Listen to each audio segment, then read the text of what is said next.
Apple Computers is 50 years old. Hurrah! Welcome to Mark and Pete. And here we have a story of investment gone wrong. Well, this is Mark and Pete, two blokes with half an opinion. Now, here's our first thought. From the tree of technology growth, an apple at its very core is something folk do adore. They say an apple every day keeps all the data hard at play. An apple that gets a lot of use may eventually run out of juice. An apple consumes lots of bites from a bunch of app delights, and the lovely apple of your eye sees sales soaring extremely high. Well, that may be the case. Yes, Apple is 50 years of age. Well, right back at the beginning, yes, of course, Steve Wozniak and, yes, Steve Jobs. Yes, you remember, this is the revolution technology that certainly for most people have got them all in their pockets or at home or possibly even at work. Now, Mr. Pete, when we look at what Steve Jobs and colleagues did, there was one particular error that was made by an investor. Many people Mm, might not be familiar with Ron Wayne. Now, why is this so significant when we celebrate 50 years of Apple? mm. Well, poor old Ron Wayne, not to be confused with John Wayne, completely different individual, but strangely, almost as involved with the development of Apple. Because yes, poor old Ron Wayne was one of the founders of Apple, was he not? Um, Oh, yes. but only around for 12 days. It may have been a mistake to pull out. May have been a mistake. It's uh, uh, perhaps an understatement. If what you're talking about is return on investment, because he became a little Yes. bit scared, nervous, jittery, one might say, and that led to it might. What do you think? It's possibly the biggest miscalculation in investment in history? I don't know if we go that Well, far, but I think we maybe. should explain. Yes. Well, Ron Wayne was one of the advisors to the Wozniak and Jobs. And it was definitely something as a possible opportunity of a $2,300 investment at the time. Now, as you say, he got a little bit jittery because he felt that potentially there were some liabilities that could actually impact him. Now, when we move time on, of course, as we all know, that Apple definitely succeeded. Well, today, had Ron Wayne still retained his stake, it would now be worth $370 billion. Now, that's quite a Mm, lot of money for that's big. anyone for that matter. Yeah, that's big. Having said that, I can see that his decision seems to be, or would have seemed at the time, the correct one. I think we would both have agreed with him. He made this investment, but then, as you say, he had possible exposure because he had shares in the company, um, such that he might have lost his house or his savings. So why take that Yes. risk? On this rather disreputable looking setup. I mean, why take the risk? And you can see that unwillingness to take a risk. Um, did it cost him money? Well, it cost him potential money of that huge amount that you said. There's a Bible verse about using your talents, and the one person who's given the talents by the Lord, representing God in the story in the Bible.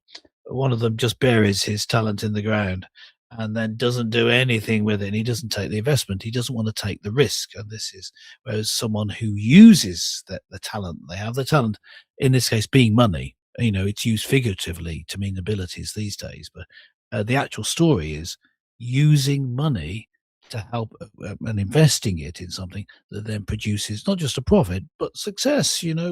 Building the kingdom, as it put in the Bible, or in this case, providing people with Apple computers, which for much of it, I don't know how much we want to go to this into this, but I would say for much of its life as a company, have been innovative and great quality products. Maybe Well, not so I much agree. today. Well, I think that one of the things we ought to note is, of course, we today definitely look upon Apple as one of the most important manufacturers and producers of products, technological products, throughout the world. But of course, in the beginning, it took a while to take off.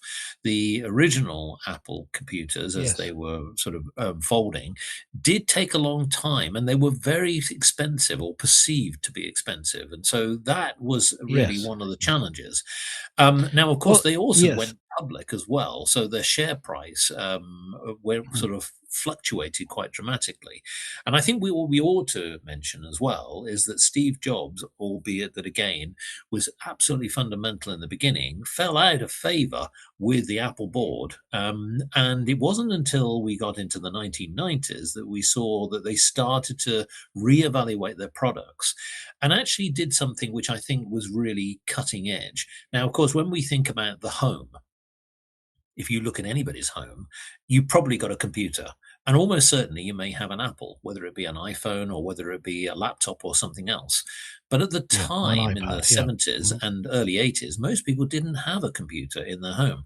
But of True. course, Yeah. making it much more affordable and attractive, the visual look of the Yes. computer.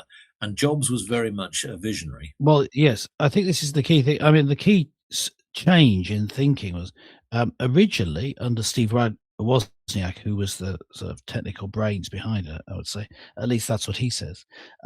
But no, he was the guy who had the real in-depth technical Oh, yes. knowledge. Was to produce a computer for people who were computer enthusiasts. You had loads of different ports that you could plug different other gadgets into. You had memory that could be added to. In fact, everything could be added to. That was the beauty of it. And Steve Jobs, his change in that was to say, no, we just make it simple so people can just plug it in and use it. That was the genius move. Well, I think there was another genius move. Many people Go forget ahead. this. But basically, in 1997, Jobs made peace with his longtime rival, yes, Bill Gates. And he worked out a deal that included 150 million cash infusion to the Windows maker. Now, of course, this was rather significant because it did open up the opportunity for the iMac.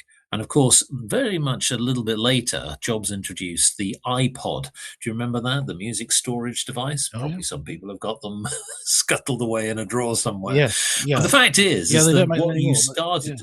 what you started to see is then the emergence of the iPhone because all of the devices is one device basically, not multiple devices. The iPhone Well, basically changed the game. yes. And I guess uh, the presentation of that when he was presenting it to the Apple staff, but it was broadcast. When he was saying, and we've got three new products. It's a phone, it's a music device, and it's an internet browsing device. It's a phone, it's music, it's internet browsing. So, and on the screen, the three devices were moving around, and then he said, "Do you see what it is yet?" Or was it worse than effect? And it was just one device. And so, yeah, the iPod, a phone, and then your computer access to the internet were all in your hand. Yeah, but again, this move was simplifying. Steve Jobs's genius was thinking in the way that the consumer would think, not a computer or gadget enthusiast. What do they want? They want it all at hand, easy to use, and you just have to press a button. And eventually, of course, that became just press a screen. And then that genius grew as Apple, beyond all recognition, massive company, big valuation, as you say, and it changed the way that we interact, not just with the computers and the internet, but with each other. oh yes, yeah. Well, what's It's a interesting is cultural shift. absolutely. It's also become a device which it's almost impossible now to navigate your way around the world without having a mobile phone. Now, of course, Yeah, I know. Yeah. iPhones are not the only phone, so but we are celebrating Apple. There are over 3 billion iPhones that have been sold this century alone. And what's interesting is that since the Steve Jobs died, then, of course, we saw that there was another big hero, still very much a champion of industry today, Tim Cook. Tim took over the leadership of this organization. And what we have to understand is that Apple is worth 10 times more than its 350 billion market value since Jobs died. So the point being is the success of Apple is around its phones. it's around its products, but it's also about the people behind it. If you get the right leader and they've got a vision and they've got a very good control of their operations, then you know that you've got a chance. So I think, Mr. Pete, what we're celebrating here is not just the technological revolution. I think it's also a business revolution. They're a very good organized, well organized company, got their manufacturing base sorted out, got their distribution right, and crucially, got their branding right. It's a very clean, consistent brand, and everybody recognizes it. It's almost that desirable device, isn't it? The one, I know it's expensive, folks, but you can't get away from the fact that most people want one. What say you about the appeal of an Apple? Amen.